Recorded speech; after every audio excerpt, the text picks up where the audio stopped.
আসসালামু আলাইকুম বন্ধুরা, সবাই কেমন আছেন? আশা করি সবাই ভালো আছেন। বন্ধুরা, আজকে আমি আরও একটি রেসিপি নিয়ে চলে এসেছি। আজকে আমি তৈরি করে দেখাবো দারুণ সহজেই তেলে ভাজা কেক রেসিপি। বন্ধুরা, এই রেসিপিটি যেমন দেখতে সুন্দর, খেতে দারুণ মজার হয়ে থাকে। আর আপনারা যদি বাসায় চা তৈরি করে থাকেন তাহলে ঝটপট এরকম একটা রেসিপি বানিয়ে চায়ের সাথে খেয়ে নিতে পারবেন দারুণ সহজেই। বন্ধুরা, মাত্র কয়েকটি উপকরণ দিয়ে এমন একটা রেসিপি তৈরি করা যাবে যা আপনারা ভাবতেই পারবেন না। আর এই কেকগুলো দেখতে একেবারে দোকান থেকে কেনা মিনি কেকের মতো, আর খেতে সেম একটা টেস্ট পাওয়া যাবে। আর চা বানালে অবশ্যই এই রেসিপিটি ট্রাই করতে পারেন। চলুন বন্ধুরা, কথা না বাড়িয়ে আমি মূল ভিডিওতে চলে যাচ্ছি। তার আগে বলছি, প্লিজ বন্ধুরা, ভিডিওটি দেখার শুরুতে একটা লাইক দিয়ে সম্পূর্ণ ভিডিওটি দেখার চেষ্টা করবেন। আর ভালো লাগলে চ্যানেল সাবস্ক্রাইব করে রাখবেন। চলুন এখন আমি মূল রেসিপিতে চলে আসলাম। আজকের কেক তৈরি করার জন্য প্রথমে লাগবে একটি ডিম। আর ডিম দেওয়া হয়ে গেলে আমি এখানে অ্যাড করে দিব অন্য উপকরণ। তারপর দিয়ে দিচ্ছি স্বাদ মতো চিনি। বন্ধুরা, আপনারা চিনিটা চাইলে শিলপাটায় গুঁড়ো করে নিতে পারেন। তারপর দিয়ে দিচ্ছি 1/3 কাপ গুঁড়া দুধ। বন্ধুরা, হাতের কাছে গুঁড়া দুধ না থাকলে স্কিপ করে দিতে পারেন। আর দিয়ে দিচ্ছি 1 টেবিল চামচ বেকিং পাউডার। তারপর দিয়ে দিচ্ছি স্বাদ মতো লবণ। সবগুলো উপকরণ দেওয়ার পর এগুলোকে আমি ভালোভাবে মিশিয়ে নেব। মিশিয়ে নেওয়া হয়ে গেলে এখানে আমি অ্যাড করে দেব ময়দা। বন্ধুরা, আপনারা চাইলে এই কেকটি আটা দিয়েও তৈরি করতে পারবেন, এতে করে কিন্তু অনেকটা সুন্দর হবে। দেখুন বন্ধুরা, আমি একটা কাঁটা চামচের সাহায্যে ভালোভাবে মিশিয়ে নিচ্ছি। দেখেন, এখানে যেহেতু গুঁড়া দুধ দিয়েছি তার জন্য এরকম হয়েছে, তা না হলে আরেকটু পাতলা হতো। তো দেখেন বন্ধুরা, আমি চামচ দিয়ে ভালোভাবে নেড়ে চেড়ে এভাবে করে মিশিয়ে নিয়েছি। আপনারা চাইলে হ্যান্ড উইক্স দিয়ে অবশ্যই করে নিতে পারবেন। আর যাদের হাতের কাছে হ্যান্ড উইক্স না থাকে তারা আমার মতো কাঁটা চামচ দিয়েও এই রেসিপিটি রেডি করে নিতে পারেন। দেখেন, এখন কিন্তু অনেকটাই মিশে গিয়েছে। এখন আমি অ্যাড করে দিব ময়দা। বন্ধুরা, আপনারা আটা দিয়ে করে নিতে পারেন যাদের হাতের কাছে ময়দা না থাকে। একেবারে সেম একটা কেক রেসিপি হয়ে যাবে।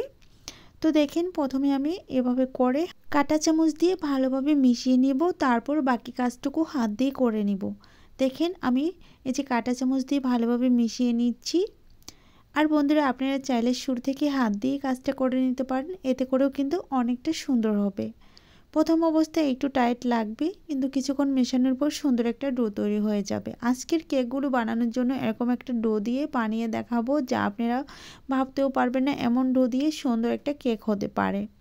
তো দেখেন, আমার রেডি করা হয়ে গিয়েছে। এখন আমি এখান থেকে অল্প অল্প করে বানিয়ে গোল গোল করে বানিয়ে আমি তেলের উপর ছেড়ে দিব। বন্ধুরা, এগুলো একেবারে সবগুলো বানিয়ে রাখা যাবে না, একটা একটা করে বানাতে হবে, তারপর বানিয়ে তেলের উপর ছেড়ে দিতে হবে।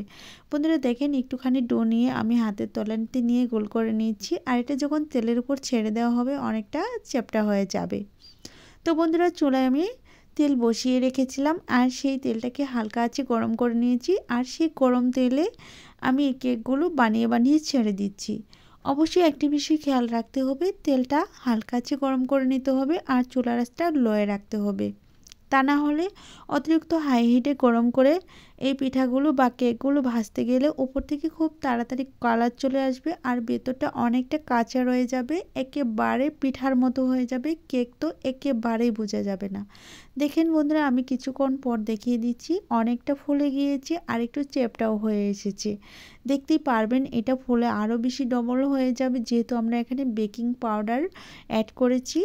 বন্ধুরা, আপনারা চাইলে বেকিং সোডা দিতে পারবেন, সেক্ষেত্রে বেকিং পাউডারের অর্ধেকটা দিতে হবে। তবে বেকিং পাউডার দিয়ে বানালে দারুণ সুন্দর হয়ে থাকে, সোডা দিয়ে বানালে উপর থেকে খুব তাড়াতাড়ি পড়ে যাওয়ার সম্ভাবনাটা বেশি থাকে।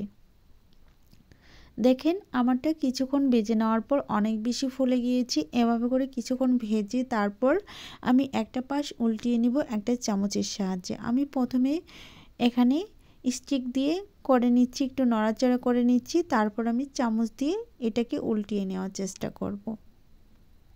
দেখেন বন্ধুরা, অনেকটাই ফুলে গিয়েছে যেহেতু, এখন আমি উল্টিয়ে দিচ্ছি। আর অপর পাশটা দারুণ সুন্দর একটা কালারও চলে এসেছে।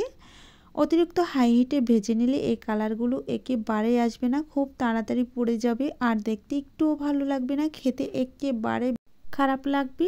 তো দেখেন বন্ধুরা, একটা পাশ ভেজে নেওয়ার পর অনেক বেশি ফুলে গিয়েছে, আরও কিছুক্ষণ ভেজে নেওয়ার পর অতিরিক্ত ফুলে একেবারে ডবল হয়ে যাবে।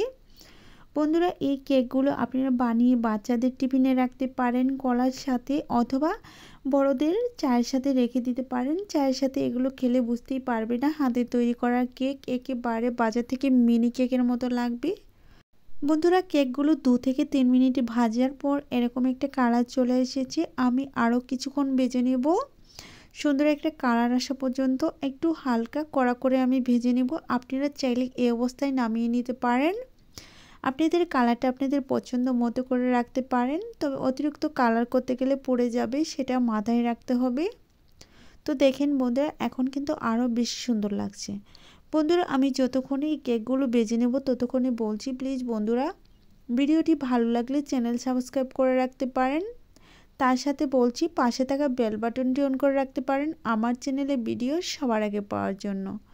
আর আমার চ্যানেলে এমন আরও অনেক রেসিপি আছে, সেগুলো আপনারা দেখে নিতে পারেন, অনেক বেশি ভালো লাগবে। বন্ধুরা দেখেন কথা বলতে বলতে আমার রেসিপি কিন্তু রেডি হয়ে গিয়েছে, প্রায় আরও 1 মিনিটের মতো ভেজে তারপর এগুলো আমি একটা প্লেটের উপর তুলে নিব। এখন কিন্তু খুব সুন্দর একটা কালার চলে এসেছে, এর বেশি আমি আর কালার করব না, এই অবস্থায় নামিয়ে নিব। আপনারা চাইলে আরেকটু কড়া করে ভেজে নিতে পারেন, এর চেয়ে বেশি কড়া করলে আমার কাছে পোড়া পোড়া গন্ধ লাগবে, তার জন্য আমি এখনই তুলে নিচ্ছি একটা প্লেটের ওপর। বন্ধুরা আপনারা চাইলে অতিরিক্ত যে তেলটা আছে সেটা শুষে নেওয়ার জন্য একটা টিস্যু পেপারের উপর রেখে দিতে পারেন। কিচেন টিস্যুগুলো যে হয় সেই টিস্যু পেপারের উপর তুলে নিলেই এক্সট্রা যে তেলটা আছে সেটা শোষণ করে নিবে। এতে করে কেকগুলো অনেক বেশি মুচমুচে আর শুকনো শুকনো থাকবে, দেখতে দারুণ হবে, খেতেও অনেক বেশি ভালো লাগবে। বন্ধুরা দেখেন কথা বলতে বলতে আমি কিন্তু সবগুলো কেক প্রায় তুলে নিয়েছি, আর সবগুলো কেক তোলা হয়ে গেলে আমি সবগুলো কেক একসাথে করে নিয়ে চলে এসে দেখাবো সবগুলো কেক ভেজে নেওয়ার পর কতটা সুন্দর হয়েছে। তার আগে আমি একটু কাছ থেকে দেখিয়ে দিলাম কত সুন্দর হয়েছে। দেখেন বন্ধুরা কেকগুলো কতটা সুন্দর আর কত নরম হয়েছে, আমি হাত দিয়ে চেপে দেখাচ্ছি। আপনারা একবারের হলেও ট্রাই করবেন, অনেক বেশি ভালো লাগবে। আর খুব সহজ একটা পদ্ধতি, সেটা আপনারা ফলো করে নিতে পারেন, ভালো লাগবে। বন্ধুরা এখন আমি কেকগুলো ভেঙে দেখাবো, আর যতক্ষণে ভেঙে দেখাবো ততক্ষণে আমার প্রাণপ্রিয় বন্ধুদের কাছে বলছি প্লিজ বন্ধুরা ভিডিও দেখার পর ভালো লাগলে চ্যানেল সাবস্ক্রাইব করে রাখবেন, আর পাশে থাকা বেল বাটন অন করে রাখবেন আমার চ্যানেলে ভিডিও সবার আগে পাওয়ার জন্য। বন্ধুরা আমি একটা ভেঙে দেখাচ্ছি, আমি আরও একটি ভেঙে দেখাবো। এখন ভেতরটা কতটা সুন্দর হয়েছে আপনারা চোখে না দেখলে বুঝতে পারবেন না, একেবারে নরম তুলতুলে জালি জালি কেকের মতো হয়েছে। বন্ধুরা আমি কথা বলতে বলতে ভিডিও শেষের দিকে চলে এসেছি, এখন আমার বিদায় নেওয়ার পালা। আজ এ পর্যন্তই, ভালো থাকবেন, সুস্থ থাকবেন, আল্লাহ তাআলার কাছে এই কামনা করে বিদায় নিচ্ছি। পরবর্তীতে আবারও দেখা হবে নতুন কোনো রেসিপি নিয়ে, ততক্ষণে সবাই অনেক বেশি ভালো থাকবেন। খোদা হাফেজ।